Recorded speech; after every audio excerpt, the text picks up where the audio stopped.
멘탈 건강, 정서 건강에 정말 중요한데 제가 봤을 때 이 영상을 시청하는 8, 90%가 모르는 것에 대해서 여러분들께 알려드리려고 합니다. 뇌피셜이 아니라 정신건강의학과 선생님들이 우울증이나 불안증으로 입원하신 꽤나 심각한 환자들을 볼 때 반드시 이걸 체크한다고 하는데요. 저도 이 잠의 중요성에 대해서 잘 몰랐을 때는 정말 하찮게 생각했었습니다. 근데 알고 보니까 신체 건강뿐만 아니라 정서 건강에도 굉장히 중요한 거더라고요. 궁금하시죠? 정답은 바로 수면입니다. 오늘은 정신 건강 측면, 신경과학 측면에서 어떻게 우리가 잠을 좀 더 잘 잘 수 있는지 알아보겠습니다. 레오나르도 다빈치 아시죠?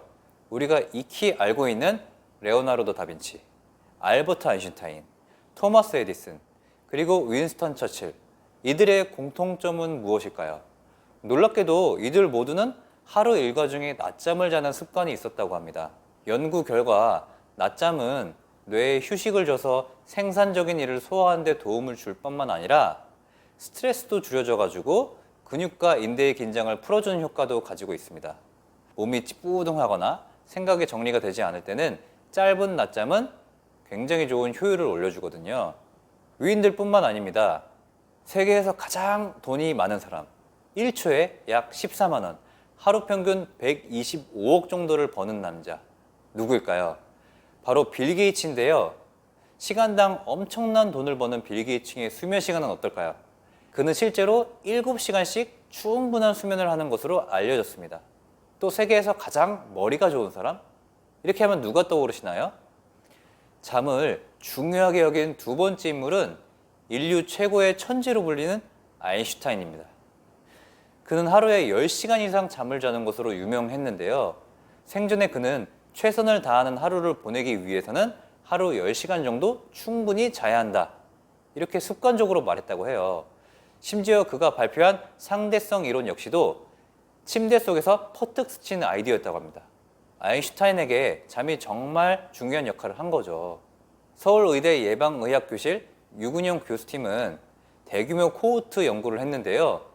연구팀은 1993년부터 하만, 충주 등 4개 지역에 거주하는 건강인 13,000명 이상을 15년 이상 추적해서 2010년까지 확인된 1,580명의 사망자를 조사했어요.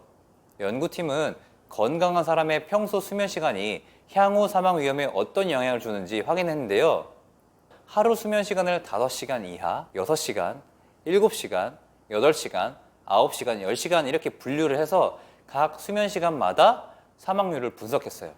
그 결과 하루 7시간에서 8시간 수면군에서 사망률이 가장 낮았다고 해요.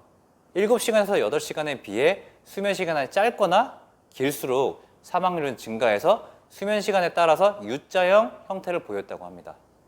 특히 7시간 수면에 비해 5시간 이하 수면군은 21%, 10시간 이상 수면군은 36% 사망률이 높았습니다. 저 같은 경우도 어렸을 때 특히 시험 공부를 하기 전에 벼락치기를 한다던가 잠을 2~3시간씩 자면서 공부했던 기억이 있는데요.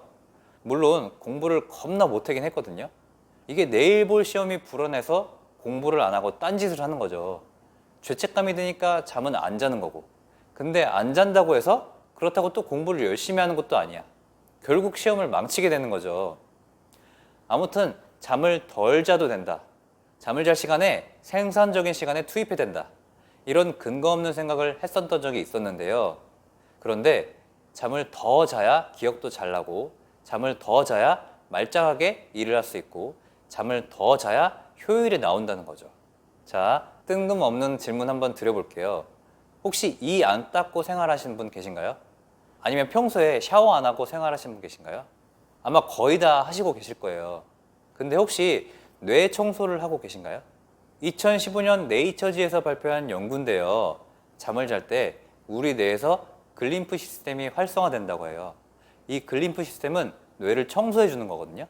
글림프 시스템이 청소하는 노폐물이 베타 아밀로이드와 타우 이런 단백질이라는 것이 알려졌습니다.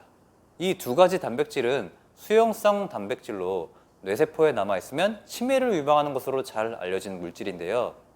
아직 치매의 발병 원인이 정확히 밝혀진 것은 아니지만 베타 아밀로이드와 타우 단백질이 쌓여서 신경 독성을 유발해서 뇌세포를 손상하는 게 원인이라는 주장이 나오고 있죠. 결국 수면 부족으로 글림프 시스템이 원활하게 작동하지 않으면 치매와 파킨슨, 뇌졸중, 뇌전증 이런 다양한 신경질환을 유발할 수 있는 거고요. 근데 안타깝게도 글림프 시스템은 나이가 들수록 점차 기능이 떨어집니다. 앤서니 코마로프 교수는 나이가 들면 혈관의 외벽 수로가 줄어들게 된다, 이렇게 얘기하면서 노폐물이 빠져나갈 수 있는 길이 줄어들면서 글림프 시스템의 기능도 저하될 수 있다, 이렇게 말했습니다.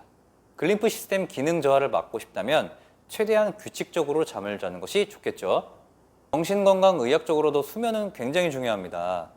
유니버시티 칼리지 런던 행동과학 건강학부 앤드류 스텝토 교수 연구팀은 수면에 대한 유전적 요인을 분석한 결과 밤에 5시간 이상 수면을 못하는 날이 지속될 경우 우울증을 앓게 될 가능성이 높다고 밝혔습니다. 연구팀은 영국 노화종단 연구가 제공한 유전자 7,146개 데이터를 분석했습니다.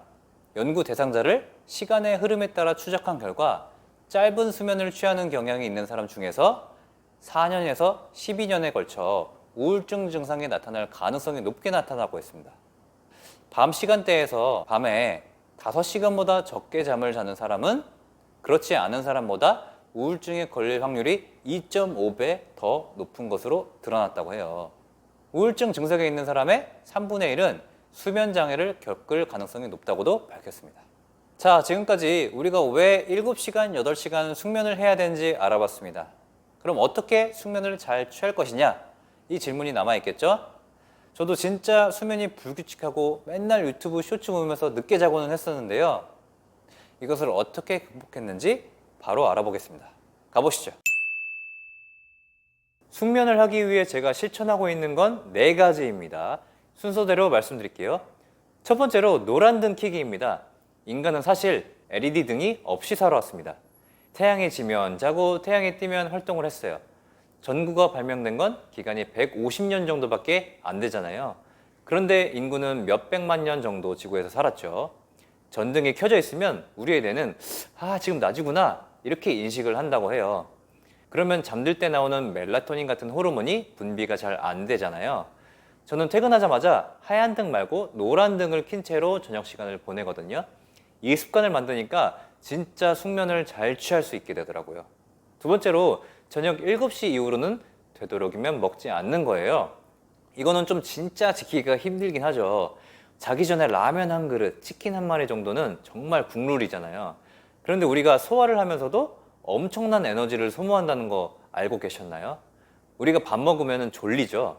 이 졸린 이유가 뭐냐 하면 소화하는데 우리의 에너지를 끌어모아서 쓰는 거거든요. 그래서 밥 먹으면 갑자기 졸린 거예요. 잠자기 전에도 마찬가지입니다.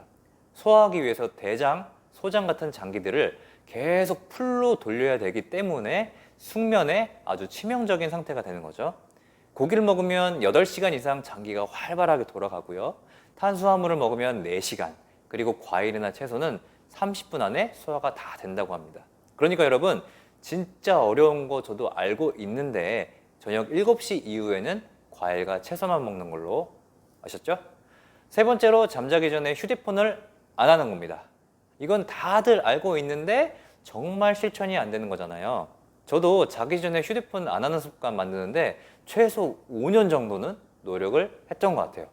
가장 좋은 것은요, 침대 옆에 휴대폰 충전기를 다른 방으로 옮기는 겁니다. 그리고 침대를 약간 청정구역으로 만드는 거죠. 그래서 저는 침대에는 책 한 권을 딱 갖다 놨습니다. 책이 진짜 천연 수면제잖아요. 맞죠? 저만 그런 거 아니죠?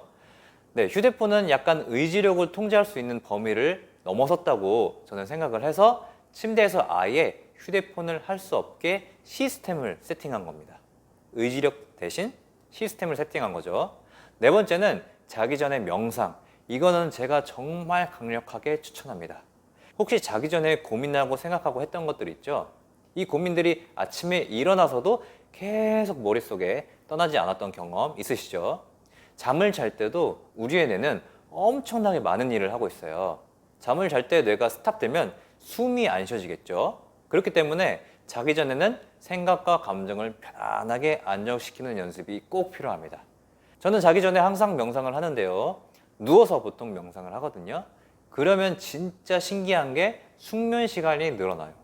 이 데이터를 어떻게 얻었냐면 저는 요 워치를 차고 자거든요. 그러면은 깊이 잔 수면을 내가 체크할 수가 있어요.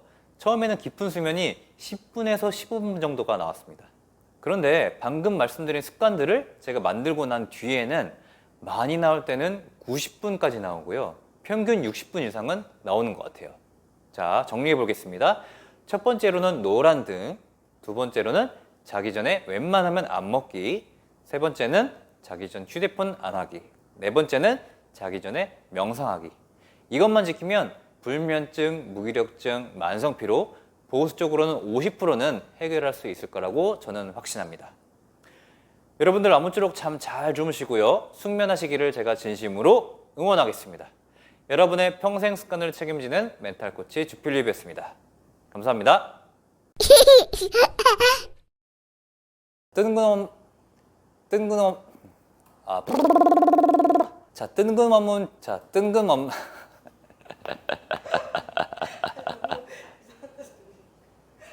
뜬금없는 오케이, 뜬금없는